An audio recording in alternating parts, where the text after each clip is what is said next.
இப்போ நடிகர் விஜயின் கட்சி வந்து இந்த தேர்தலில் நாங்கள் வந்து கூட்டணி வைத்துக் கொள்வோம், அதில் கூட்டணி கட்சிக்கு ஆளும் அரசியல் பங்களிப்பு என்ற ஒரு முழக்கத்தை அவர்கள் முன்வைத்திருக்கிறார்கள். இப்போதுள்ள கூட்டணி நிலவரத்தை பார்த்தால் நடிகர் விஜய் கட்சியோடு ஒரே ஒரு கட்சி தான், தமிழ்நாடு முஸ்லீம் லீக் கட்சியை தவிர வேறு எந்த கட்சியும் கூட்டணி வைத்தது மாதிரி தெரியவில்லை. ஆனால் அதிகாரப்பூர்வ அறிவிப்புகள் இதுவரை வெளியாகவில்லை. ஒருவேளை நடிகர் விஜய் கட்சியோடு அதிமுக உள்ளிட்ட கட்சிகள் கூட்டணி வைத்தால் இந்த தேர்தல் கள நிலவரம் மாறும் நினைக்கிறீங்களா சார்? இந்த 5 முனை போட்டியானது ஒரு 2 முனை போட்டியாக மாறும் நினைக்கிறீங்களா? நான் ஏற்கனவே சொல்லிட்டேன், 5 முனை போட்டியாக இருந்தால் திமுக தலைமையிலான கூட்டணி மிக மிக எளிதில் அதிகமான இடங்களை பெறும். அது இருமுனை போட்டியாக மாறினால் அந்த எண்ணிக்கைகள் சற்று குறையுமே தவிர கட்டாயம் திமுக தலைமையிலான கூட்டணி தான் ஆட்சியை கைப்பற்று என்பதை இருவேறு கருத்தில் இடமில்லை. அடுத்து விஜய் அவர்கள் அதிமுகவோடு கூட்டணி சேருவாரா அப்படின்னு சொல்லி ஒரு கேள்வி நீங்க எழுப்புறீங்க, அப்படிதானே? ஆமா, அப்படி ஒரு பேச்சு போய்கிட்டு இருக்க ஒரு சொல்றேன். ஏன்னா இந்த பிரசாந்த் கிஷோர் உள்ளிட்டவர் வந்து இந்த தேர்தல் வியூக வகுப்பாளர்கள் வந்து இது மாதிரி ஒரு ஆலோசனை வைத்திருக்கதாக ஒரு செய்திகள் மற்றும் அந்த தேர்தல் கூட்டணி தொடர்பான செய்திகள் வெளிவந்து கொண்டிருக்கின்றன. இருதரப்பிலும் அதற்கு மறுப்பு எதுவும் தெரிவிக்கப்படவில்லை. அப்ப அத்தகைய ஒரு சூழ்நிலை ஏற்பட்டால் இந்த வாக்குகள் கணிசமாக மாறும் நினைக்கிறீங்களா சார்? அதாவது பிரசாந்த் கிஷோர் வந்து ஒரு அறிவாளியாக இருக்கலாம், வியூக வகுப்பாளராக இருக்கலாம். எல்லா நேரத்திலும் அவருடைய கணக்கு செல்லுபடியாகாது என்பதை அவர் புரிந்து கொள்ள வேண்டும். அனுபவ ரீதியாக பீகாரிலே அவருடைய ஒரு கட்சியை ஆரம்பித்து அவரால் வைப்பு தொகையை கூட பெற முடியாத நிலையை சந்தித்தவர் தான் அவர் என்பதை மறந்துவிடக் கூடாது. அவர் வந்து இன்னைக்கு நடிகர் விஜய் அவர்களுக்கு ஆலோசனை கொடுத்திருக்கிறதாக செய்திகள் வந்துச்சு. இப்போ விஜய் அவர்கள் தன்னுடைய தொடக்க விழா மாநாட்டை என்ன அறிவிச்சாரு? நாங்கள் கூட்டணிக்கு தயார், ஆனால் எங்கள் தலைமையில் தான் கூட்டணின்னு சொன்னார். அப்போ புதிதாக கட்சி ஆரம்பித்திருக்கக்கூடிய நடிகர் விஜய் அவர்கள் என் தலைமையில் தான் கூட்டணி என்று சொல்கிறார். ஆனால் தமிழ்நாட்டை 31 ஆண்டு காலம் ஆண்ட அதிமுக விஜய் தலைமையில கூட்டணிக்கு செல்லுமா? ஆக விஜயுடைய கருத்து இன்னொரு கட்சியின் தலைமையில நாங்கள் கூட்டணி அமைக்க முடியாது என்பது. அதிமுக என்பது 31 ஆண்டு காலம் தமிழ்நாட்டை ஆண்ட கட்சி. அந்த கட்சி போய் விஜய் தலைமையில கூட்டணி ஏற்குமா? அவருடைய கருத்தின் அடிப்படையிலே பார்க்கின்ற பொழுது இது வாய்ப்பு குறைவாகத்தான் நான் கருதுகின்றேன். ஓகே சார், நாம் தமிழர் கட்சியோட வாக்குகளை வந்து விஜய் வந்து மிகப்பெரிய அளவில் ஈர்ப்பாரு, இதனால இந்த வாக்குகள் வந்து சிதறோன்னு சொல்லியிருக்காங்க. அவரோட அந்த தந்தை பெரியார் விமர்சனம் தொடர்பான பேச்சுகளும் நாம் தமிழர் கட்சியோட இந்த தேர்தல் தனித்து போட்டி வியூகமும் வந்து அந்த கட்சியோட வாக்கு வங்கி அதிகரிக்குன்னு நினைக்கிறீங்களா, இல்லைன்னா இந்த வாக்கு சதவீதம் குறையும் நினைக்கிறீங்களா சார்?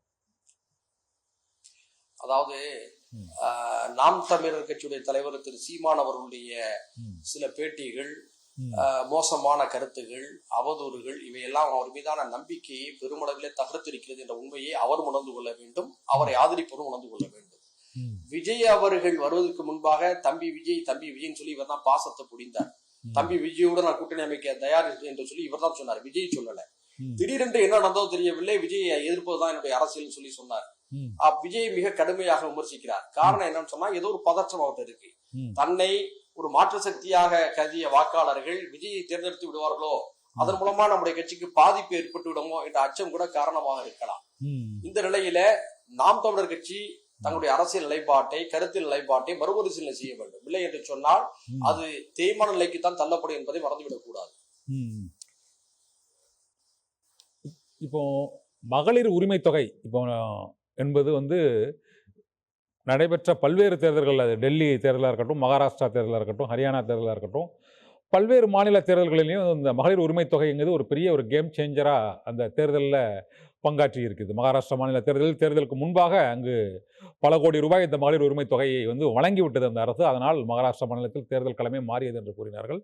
டெல்லியிலும் இப்பொழுது 2500 ரூபாய் தேர்தல் அந்த மகளிர் உரிமை தொகை வழங்கப்படும் என்று பாரதிய ஜனதா கட்சி அறிவித்து தேர்தல் வெற்றியை ஈட்டு இன்று புதிய முதலமைச்சராக ரேகா குப்தாவும் பதவியேற்றிருக்கிறார். இதே போல தமிழகத்திலும் 2500 ரூபாய் மகளிர் உரிமை தொகை வழங்கப்படும் என்று அதற்கு பிரதமர் நரேந்திர மோடியே கேரண்டி என்று அண்ணாமலை, பாரதிய ஜனதா கட்சியின் தலைவர் அண்ணாமலை இப்போது புதிய அறிவிப்பு ஒன்றை வெளியிட்டிருக்கிறார். தமிழகத்திலும் இந்த மகளிர் உரிமை தொகைங்கிறது வந்து தேர்தலில் வந்து ஒரு முக்கிய ஒரு கேம் சேஞ்சராக இருக்கும்னு நினைக்கிறீங்களா சார் இனிமேல்? ஏன்னா ஏற்கனவே அது 1000 ரூபா கொடுத்துட்டு இருக்காங்க.